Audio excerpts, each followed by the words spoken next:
حمد شریف کے لیے، الحمد شریف کے لیے بھی بکثرت نام استعمال ہوئے ہیں۔ چند مشہور نام اور ان کی وجہ تسمیہ میں آپ کی خدمت میں عرض کرتا ہوں۔ مثلا اسے فاتحۃ الکتاب کہا گیا۔ فاتحہ معنی ہوتا ہے کھولنے والی، چونکہ یہ کتاب اللہ کی ابتدا کرنے والی ہے، کتاب اللہ کو گویا کہ یہ کھولنے والی ہے، لہٰذا اس کا نام رکھا گیا فاتحۃ الکتاب۔ اس کا نام ام القرآن بھی ہے اور اس کو ام الکتاب بھی کہتے ہیں۔ لفظ امن ویسے تو ماں کے لیے کہتے ہیں، حقیقتاً ام کا معنی ہوتا ہے جڑ یا اصل، کیونکہ ماں بھی بچے کے لیے اصل بنتی ہے، اس لیے ماں کا نام بھی امن رکھا گیا ہے۔ ویسے ام کا معنی ہوتا ہے اصل، تو چونکہ یہ بھی قرآن کی اصل ہے اس لیے اس کو ام الکتاب کہا گیا۔ اب یہ قرآن کی اصل کس اعتبار سے ہے تو اس کے بارے میں مفسرین نے بیان فرمایا کہ قرآن عظیم میں اگر ہم تمام مضامین پر غور کریں تو 4 قسم کے مضامین ہمارے سامنے آئیں گے۔ ایک اللہ تبارک و تعالیٰ کی توحید، وحدانیت، اس کی ذات و صفات کا تذکرہ ہے۔ دوسرا نبوت کا تذکرہ ہے۔ تیسرا اس میں آخرت کا تذکرہ ہے، اور چوتھا اس میں قضاء و قدر ہے، یعنی اللہ تبارک و تعالیٰ کے فیصلے، اللہ تبارک و تعالیٰ کی طرف سے نازل کردہ آزمائشیں اور بندوں کا اس پہ پورا اترنا۔ اگر حمد شریف پر غور کریں تو یہ چاروں چیزیں اس میں پائی گئی ہیں۔ الحمدللہ رب العالمین، الرحمن الرحیم، مالک یوم الدین، اس میں اللہ تبارک و تعالیٰ کی الوہیت کا بیان ہے، اللہ کی ذات، اس کی صفات کا تذکرہ ہے۔ پھر ایاک نعبد و ایاک نستعین، اس میں قضاء و قدر بیان کر دی گئی ہے۔ اہدنا الصراط المستقیم صراط الذین انعمت علیہم، اس میں انبیاء علیہم السلام کا تذکرہ ہے، کیونکہ ہم کہہ رہے ہیں کہ اللہ تعالیٰ نے سیدھے لوگوں کے راستے پر چلا،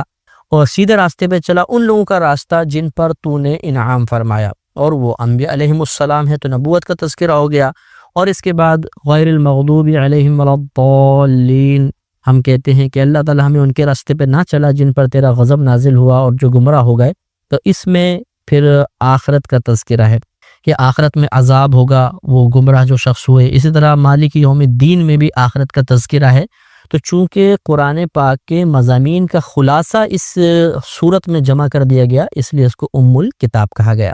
اس کا ایک نام سورۃ الحمد بھی ہے، چونکہ اس میں اللہ تعالیٰ کی حمد بیان کی گئی ہے، اس کو سورۃ الحمد بھی کہتے ہیں۔ اس کا ایک نام سورۃ الدعاء بھی ہے، کیونکہ اس میں دعا ذکر کی گئی ہے، اہدنا الصراط المستقیم صراط الذین انعمت علیہم سے لے کر آخر تک، لہٰذا اس کا نام ایک سورۃ الدعاء بھی ہے۔ اسے سورۃ الصلاۃ بھی کہتے ہیں، کیونکہ نماز میں سورت کو پڑھا جاتا ہے، لہٰذا سورۃ الصلاۃ نماز کی سورت۔ اس کا ایک نام الشفا بھی ہے، چونکہ اللہ تبارک و تعالیٰ نے اس سورہ میں شفا رکھ دی ہے، اس لیے اس کا نام سورۃ الشفا کہا گیا۔ خود حدیث پاک میں نبی کریم صلی اللہ علیہ وسلم نے اس سورت کو شفا قرار دیا۔ ارشاد ہوتا ہے کہ حمد شریف میں، الحمد میں ہر بیماری کی شفا ہے، تو ہر بیماری کی شفا کے لیے جہاں ہم دنیاوی ذرائع اور اسباب اختیار کرتے ہیں، ہمیں چاہیے کہ روحانی علاج کی بھی کوشش کریں۔ اس کا ایک نام الکافیہ بھی ہے۔ کافیہ کا معنی ہوتا ہے کفایت کرنے والی، جو دوسروں کو ہٹا کر خود کافی ہو جائے۔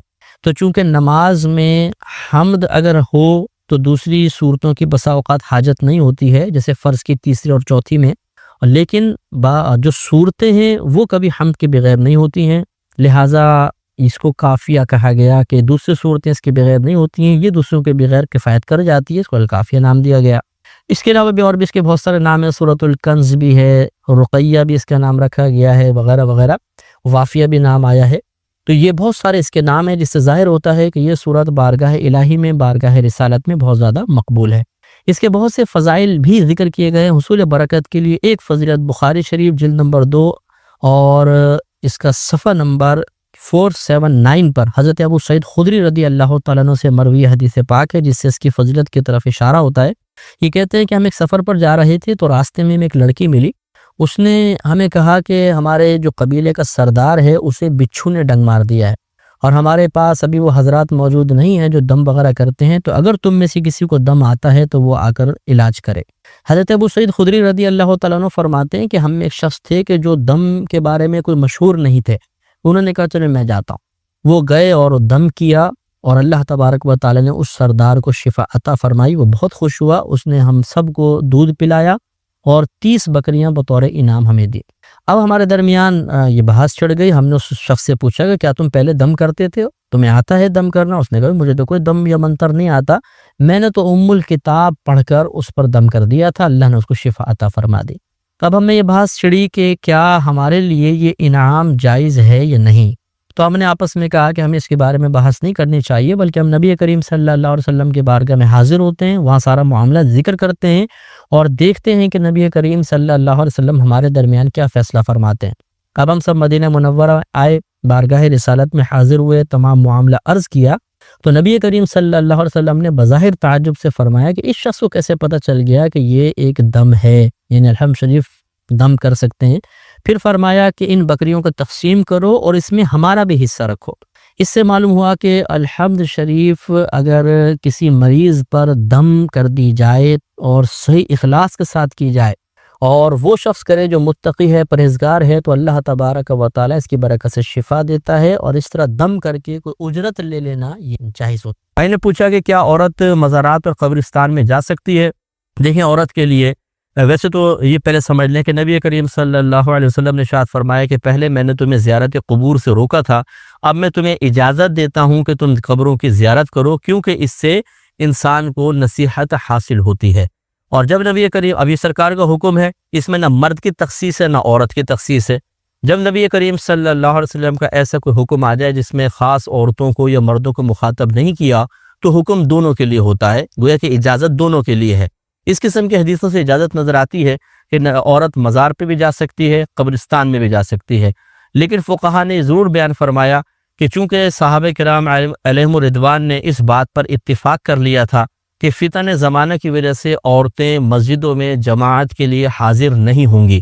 تو جو جماعت واجب تھی اس سے عورتوں کو روک دیا، کیونکہ زمانے میں فتنہ ہے۔ تو قبرستان جانا اور مزارات پہ جانا تو زیادہ سے زیادہ مستحب ہے، یعنی جائیں تو ثواب ہو سکتا ہے، اچھی نیت کے ساتھ جائیں تو ثواب مل جائے، ورنہ نہ جانا کوئی گناہ نہیں ہے۔ ترک جماعت تو پھر اس میں کوئی گناہ کا پہلو تھا، لیکن فتنے کی وجہ سے جب اس کو صحابہ کرام نے منع کر دیا تو یہ مستحب کام تو بدرجہ اولیٰ منع ہوگا، لہذا فقہا نے ارشاد فرمایا کہ عورتیں اپنے گھر سے ہی ایصال ثواب کریں، قبرستان اور مزارات نہ جائیں۔ لیکن اگر کوئی بہن جاتی ہیں اور کوئی عادات شرعیہ کا لحاظ کر کے جاتی ہیں تو ہم اس حاضری کو ناجائز حرام نہیں کہہ سکتے ہیں۔ وہ شرعی قیودات کیا ہیں؟ نمبر 1، اپنے محرم کے ساتھ جائیں، اور شوہر ہے تو ان کی اجازت سے، ماں باپ ہے تو ماں باپ کی اجازت سے جائیں، باپردہ طریقے سے گھر سے نکلے، راستہ پرامن ہونا چاہیے، کوئی عزت وغیرہ کا یا لوٹنے کا اندیشہ نہ ہو۔ اسی طریقے سے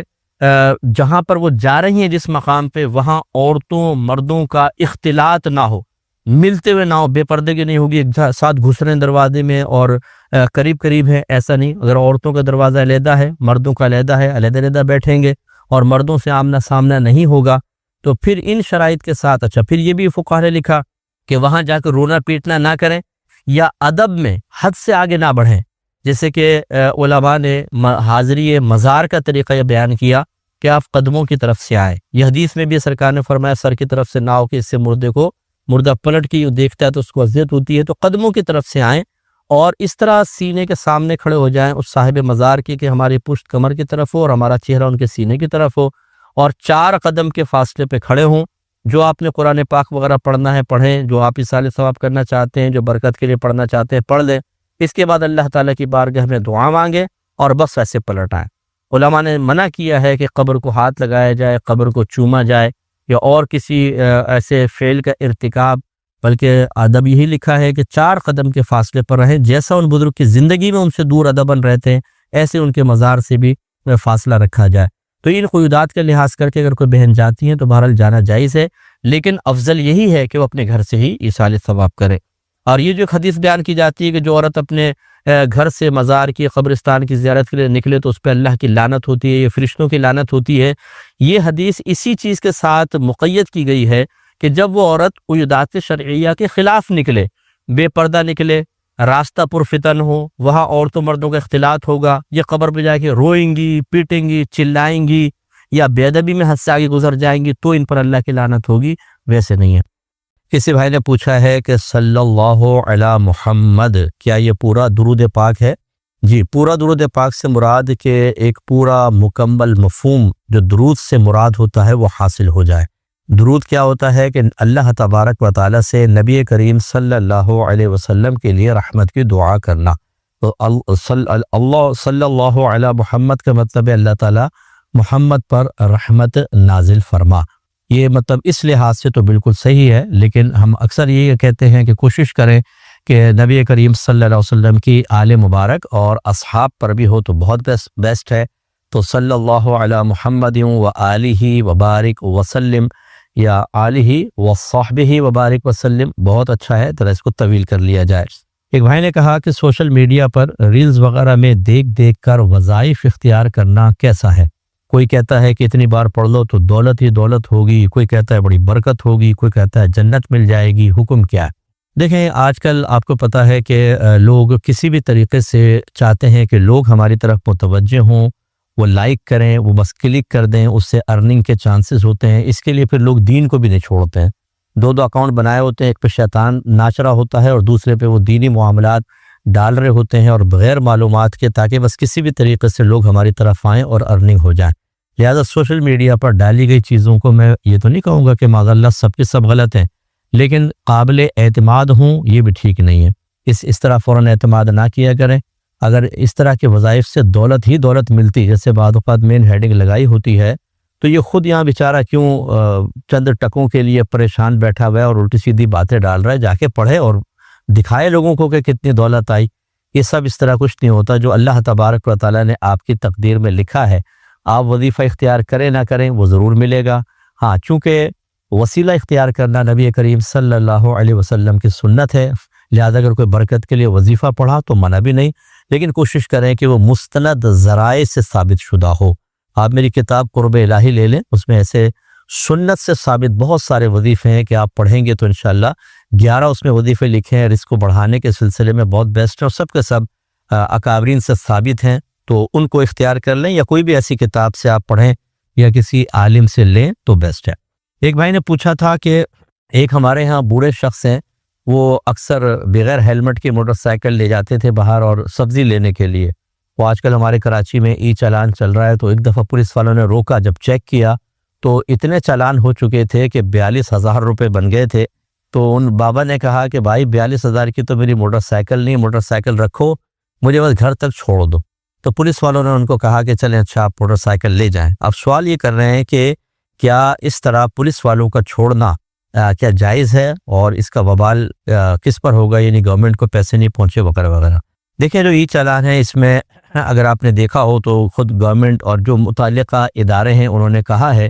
کہ چونکہ یہ نئی چیز آئی ہے، ابھی لوگ اس کے عادی نہیں ہیں، تو جو پہلی مرتبہ پکڑا جاتا ہے تو اکثر اس کو ریلیف دیا جاتا ہے اور چھوڑ دیا جاتا ہے کہ آئندہ آپ خیال کیجئے گا۔ لہٰذا ان پولیس والوں نے اگر اسی طرح کے کسی قانون کے تحت چھوڑا ہے تو پھر تو کوئی مسئلہ نہیں ہے۔ وہ بزرگ تھے اور پھر یہ بیچارے موٹر سائیکل ان کی بالکل لے لی جائے تو کیا کرے گا آدمی؟ تو اس طریقے سے قانونی رعایت کو ملحوظ رکھ کر اگر چھوڑا گیا ہے تو کوئی مسئلہ نہیں ہے۔ ہاں، اگر کوئی اسٹرکٹلی حکم ہوتا اور پھر وہ قانون کے خلاف جا کر کرتے، پھر بھی بزرگ پر تو کوئی وبال نہیں تھا، ان کے اوپر تھا، لیکن عمومی طور پہ ایسا نہیں ہوتا ہے، تو اس لیے اس رعایت سے فائدہ اٹھانے میں حرج نہیں ہے۔ ایک کالر ہمارے ساتھ ہیں، پہلے کال لیتے ہیں۔ السلام علیکم۔ وعلیکم السلام۔ جی صاحب میں نے 2 سوال پوچھنے ہیں۔ جی بیٹا پوچھیں۔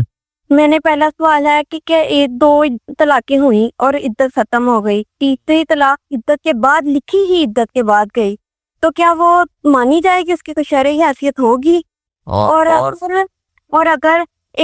2 طلاقیں دی ہیں، ایک طلاق دی ہے اور رجوع نہیں کیا اور 1 سال بعد پھر طلاق دی، تو کیا وہ مانی جائے گی؟ 2 طلاقوں کے بعد رجوع نہیں کیا، پھر 1 سال بعد دی؟ ہاں جی، اگر 1 طلاق دی اور رجوع نہیں کیا، پھر 1 سال بعد طلاق دی، تو کیا وہ طلاق مانی جائے گی؟ چلیں ٹھیک ہے، میں بتاتا ہوں۔ السلام علیکم۔ السلام علیکم۔ یہ شاید ٹی وی کھولا ہوا ہے، اس وجہ سے ہو رہا ہے۔ دیکھیں اگر 2 طلاقیں دیں اور پھر عدت ختم ہو گئی، تو اگر وہ عدت کے دوران دیتے تو پھر تو یہ طلاق پہلی والی طلاق کے ساتھ لاحق ہو جاتی، کیونکہ عدت میں تھوڑا بہت نکاح باقی رہتا ہے، کیونکہ آدمی اگر لفظ طلاق سے طلاق دی تو رجوع کی گنجائش ہوتی ہے، اور اگر بائنا یعنی کنایہ سے طلاق دی تو نکاح فوراً ختم ہو جاتا ہے، لیکن دوران عدت چونکہ عورت کسی اور سے نکاح نہیں کر سکتی ہے، اس لیے کہا جاتا ہے کہ پھر بھی نکاح کا کچھ نہ کچھ تعلق قائم ہے۔ اسی لیے اگر طلاق رجعی دی یعنی لفظ طلاق سے اور عدت میں دوسرے طلاق دی، اس کو لاحق ہوگی۔ اسی طریقے سے لفظ کنایہ سے اگر طلاق دی، اگرچہ نکاح فوراً بریک ہو جائے گا، لیکن دوران عدت اگر پھر طلاق دے دی تو پہلی والی کو لاحق ہوتی ہے۔ لیکن جب عدت ختم ہو جاتی ہے تو عورت کا مرد سے یعنی سابقہ شوہر سے بالکلیہ 100% تعلق منقطع ہو جاتا ہے۔ اب اگر کوئی طلاق دے گا تو ایسے ہی ہے جیسے کوئی روڈ پہ چلتی ہوئی عورت کو کہہ دے کہ بہن جی میں نے تمہیں طلاق دی، تو اس کا کیا فائدہ ہوگا؟ تو اس لیے یہ تیسری طلاق جو عدت گزرنے کے بعد لکھی گئی وہ نافذ نہیں ہوگی، اور یہی جواب آپ کے دوسرے سوال کا ہے کہ اگر ایک طلاق دی اور رجوع نہیں کیا، پورا سال گزر گیا، اگر اس سال میں لڑکی کی عدت گزر چکی ہے تو عدت گزرنے کے بعد مثل اجنبیہ ہو گئی، تو اب یہ اگلی طلاق اس کو لاحق نہیں ہوگی۔ عدت گزر گئی کا لفظ میں نے اس لیے عرض کیا کہ بعض اوقات ایسا ہوتا ہے کہ بچی ذوات الحیض ہوتی ہے، یعنی حیض والی ہوتی ہے، طلاق دی، ایک دفعہ پیریڈ آیا، کیونکہ 3 طلاقیں 3 حیض ہونے چاہیے تب یہ عدت گزرے گی، لیکن ایک آیا، یہ 2 آئے اور حیض بند ہو گیا، پورا سال نہیں آیا، تو یہ عدت چلتی رہے گی اس کی۔ اس میں اگر عدت کے دوران دے گا تو پھر تو بہرحال طلاق واقع ہوگی، لیکن اگر عدت ختم ہو گئی تھی پھر 1 سال بعد تو بہت لمبا ٹائم ہے، اگلی طلاق اس کو لاحق نہیں ہوگی۔ ایک یہ کویسچن کیا گیا تھا کہ باہر سے کویسچن تھا کہ ہمارے بچے جو ہیں وہ اسکول میں یا کسی ایجوکیشنل پرپس کے لیے پگ کو ڈائسیکٹ اگر کریں، کاٹتے ہیں کوئی تجربہ کرنے کے لیے، اس کے اعضاء کی تشریح کے لیے، تو کیا اسلام میں اس طرح سور کو کاٹنا شرعاً جائز ہوگا کہ نہیں؟ دیکھیں بہرحال اسلامی قوانین اپنے مقام پر اور جو دنیاوی ضرورتیں ہیں وہ اپنے مقام پر ہوتی ہیں۔ بعض اوقات ایسا ہوتا ہے اگر تو چوائس دے دی جائے نا کسی مسلم بچے کو کہ بھئی آپ سور کاٹنا چاہتے ہیں تجربہ کرنے کے لیے یا دوسری چیزیں، تو اگر وہ ایسا ہے تو پھر دوسری چیز اختیار کرنی چاہیے، کیونکہ ہمارے مذہب اسلام میں سور بالکل ناپاک اور نجس ہے، ایک ایک بال اس کا ناپاک اور نجس ہے، اور ناپاک اور نجس چیز کی طرف متوجہ ہونا مناسب نہیں ہے۔ اگرچہ گلفز پہنے ہوں گے، لازم بات ہے، ایپرن پہنا ہوگا، کوئی جسم براہ راست آلودہ نہیں ہوگا، ہاتھ نہیں لگے گا، لیکن پھر بھی چلیں یہ نظافت اور دیگر چیزیں معاملات۔ اور اگر ایسا نہیں ہے، اسی پر تجربہ کرنا ہے، تو پھر ادھر اب ہم یہ نہیں کہیں گے کہ مذہب اسلام اس کو ٹچ کرنے کو منع کرتا ہے، اب چونکہ ضرورت آ گئی ہے، خود مذہب اسلام اس کو رعایت دے دے گا، اور یہ بالکل اس کے اوپر احتیاط کے ساتھ کہ جسم آلودہ نہ ہو، اور خدا نہ خواستہ اگر کوئی چھینٹ ویٹ پڑ بھی جائے، کہیں بلڈ لگ جائے تو بہرحال پاک کر لینا چاہیے، لیکن وہ اس کو کاٹ سکتے ہیں۔ یہ کہتے ہیں ایک بھائی نے کہا کہ ہماری فیکٹری میں جو بھی اچھا کام کرتا ہے اس ملازم کو 15,000 روپے انعام دیا جاتا ہے، اور ساتھ ہی اس کی ایک تصویر بنائی جاتی ہے، اور وہ تصویر پھر گیٹ کے اوپر اعزازی طور پہ لگا دی جاتی ہے۔ تو یہ بتائیں کہ اس طرح انعام لینا اور اس پہ تصویر بنوانا کیا شرعی حکم رکھتا ہے؟ دیکھیں انعام لینے میں تو کوئی مسئلہ نہیں ہے، اگر کوئی آدمی واقعی محنت کرتا ہے اور کمپنی نے اپنے ایک رول بنایا ہے کہ محنتی آدمی کو دیں گے تو بالکل طیب حلال ہے۔ باقی رہا تصویر بنانا، تصویر بنانے میں یہ ہے کہ اگر انہوں نے ڈیجیٹل کیمرے سے تصویر کھینچی ہے تو یہ تو شرعاً جائز ہے، کیونکہ جیسے کل بھی میں نے آپ کو بتایا تھا کہ اس میں فزیکلی طور پہ کوئی پکچر نہیں بنتی ہے، لیکن اس کا پھر پرنٹ آؤٹ نکال کر یعنی ہارڈ کاپی نکال کر پھر اس کو باہر لگانا یہ گناہ ہے، کیونکہ یہ تصویر نکالنا اور پھر لگانا تعظیماً یہ دونوں کام گناہ ہیں۔